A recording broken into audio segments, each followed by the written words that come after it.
Kali ini Minet akan membahas drama Korea yang berjudul My Dearest Nemesis. Tanpa berlama lagi, episode 12, episode terakhir. Mari kita review. Tim merasa kasihan pada Baek Sujong karena orang-orang sudah menyalahfahami hubungannya dengan Juyeon yang seorang pewaris. Padahal mereka tak tahu perjuangan Sujong selama ini. Tim pun mendukung jika Sujong menerima tawaran dari Amerika. Tak disangka Juyeon ternyata mendengar hal itu. Jadilah kini ia mempersilahkan Sujong jika ingin pergi. Bahkan besok pergi pun tak apa. Dikiranya akan terharu, lah justru Sujong jadi bete seolah ia diusir untuk segera pergi. Jadilah esok harinya Juyeon dibuat cemas seharian. Karena saat yang lain diberi tugas dan dikabari oleh Sujong, hanya pesan dari Juyeon saja yang diabaikannya. Juyeon mah bingung, menurutnya ia tak punya salah apapun. Untuk itu ia meminta saran pada Bu Sekretaris. Ya, sebagai sesama wanita, tentu Bu Sekretaris tahu letak masalahnya di mana setelah dijelaskan. Jion pun akhirnya baru ngeh kesalahan dirinya itu apa. Padahal niatnya itu, ia memang akan ikut bersama dengan Sujong ke Amerika. Jadi ia pun buru-buru pergi ke rumah Sujong untuk menjelaskan. Namun ternyata Sujong malah sudah memindahkan barang-barang miliknya ke rumah Juyeon. Wah, gawat pisan. Sujong sampai sebegitunya karena sedang marah.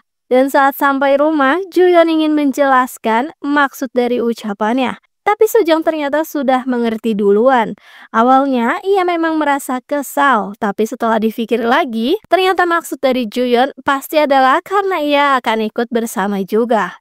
Sujong akhirnya menjelaskan jika ia memutuskan untuk tidak pergi, ia akan bertahan di Yongsung Group. Dan karena kini sudah baikan, Sujong baru menyadari selama ini ia tak punya hobi. Jadi, ia pun mengeluarkan semua koleksi komiknya Juyeon. Namun belum apa-apa, Sujong malah sudah ketiduran. Sungguh tak cocok.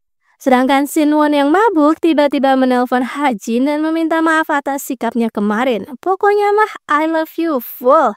Dan tanpa ia tahu jika ponsel Hajin itu sedang disambungkan ke speaker.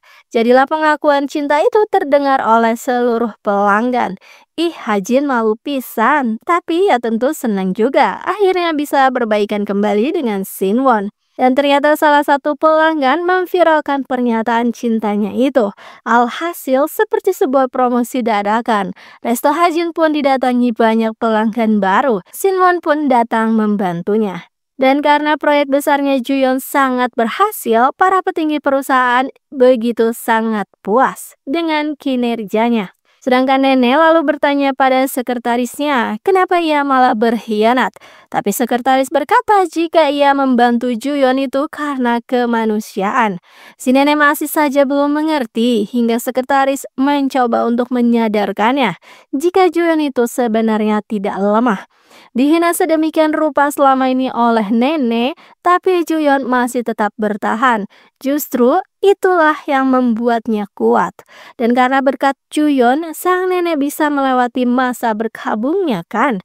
Jadi sekretaris meminta nenek untuk sadar dan meminta maaf pada Juyeon. Nenek pun sedikit mikir tuh di situ. Nenek ternyata langsung mendatangi rumahnya Juyeon dan terkejut karena kini aksesoris anak-anak kecil terpampang di sana. Bukannya marah, tapi ternyata raut wajah nenek begitu sedih melihat hal itu. Tak lama Juyeon pun datang dan nenek langsung meminta maaf pada cucunya itu. Akhirnya nenek dapat pencerahan juga. Cucu dan nenek itu akhirnya bisa meluapkan kesedihan mereka yang ditinggalkan orang-orang terkasihnya.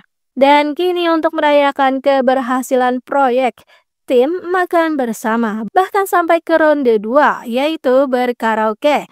Ingat masa lalu Sujong jadi trauma, ditambah lagu yang dulu Juyeon kecil nyanyikan malah diputar juga. Terlihat jelas raut Sujong yang tak suka, sedangkan Juyeon jadi kesal melihatnya. Yang tadinya tak mau minum miras, akhirnya ia minum juga. Jadi kini teper di pelukannya Sujong. Sujong terlalu giat untuk mencari sebuah hobi, tapi justru hal itu malah membuatnya semakin stres. Tak ingin melihat Sujong stres, jadilah Juyeon mengajak Sujong, juga pasangan Sulobar untuk menghirup udara segar. Dua pasangan itu pun kini berkemah, tapi dasar Juyeon dan Sujong, keduanya terlalu berjiwa kompetitif, membuat dua orang dewasa mengantuk saja. Dan tanpa disadari, keduanya pun pergi. Suasana kini sangat romantis karena salju pertama turun. Dua pasangan itu pun menikmati masa-masa romantis mereka. Sinwon akhirnya memutuskan untuk resign dari kantor karena ia lebih suka mengelola Sulobar bersama dengan Hajin. Sedangkan ayah Sujong ternyata sungguh tak diduga karena beliau adalah salah satu pemegang saham di Yongsung Group juga. Sungguh kabar yang mengejutkan karena ternyata Sujong pun baru kemarin diberitahu jika ayah telah menyisihkan uang yang diberikan Sujong selama ini untuk membeli saham di Yongsung Group. Dan kebetulan diadakan rapat tahunan bagi pemegang saham, jadi kini ayah pun datang. Dan begitu melihat nenek, ayah sebetulnya ingin bicara serius, tapi nenek langsung menyela jika Sujong itu sangat pantas bersanding dengan cucunya. Dan karena telah memberikan apa yang tak diberikan nenek pada Juyeon. Di rapat itu, akhirnya Juyeon diumumkan sebagai seorang direktur. Wah, sungguh keren. Tapi meski kehidupan dewasanya lancar, Juyeon tetap bisa menyalurkan hobinya. Kini ia malah mengajak Sujong untuk ikut ke konser dengan pakaian ala-ala naga api hitam. Keduanya sangat menikmati lantunan musik itu. Tentulah Juyeon terlihat begitu sangat energik. Dan setelahnya mereka pun mengabadikan momen dengan photobox. Dan akhirnya setelah sekian lama, Baek Sujong pun naik jabatan menjadi kepala departemen. Tapi tentu ada saja yang nyinyir. Dan wanita membela wanita. Senior yang dulu tak suka ternyata kini malah membela Sujong. Karena menurutnya Sujong memang pantas mendapatkan posisi itu.